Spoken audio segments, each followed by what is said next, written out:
तर भाई आता सोनम वांगचुक गेला मेला मला काहीच फरक पडत नाही, कारण त्या स्टेजवरून श्रीरामांचा अपमान व्हायला लागला यार आता।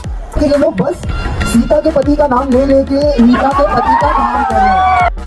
नाही म्हणजे यांच्या खराब प्लॅनिंग मी तुम्हाला सांगतो, होतंय काय की तिथं काय कोणी गर्दी जमा होत नाही, कारण सगळे नल्ले आहेत बरोबर, खाण्यासाठी येतात आणि चालले जातात।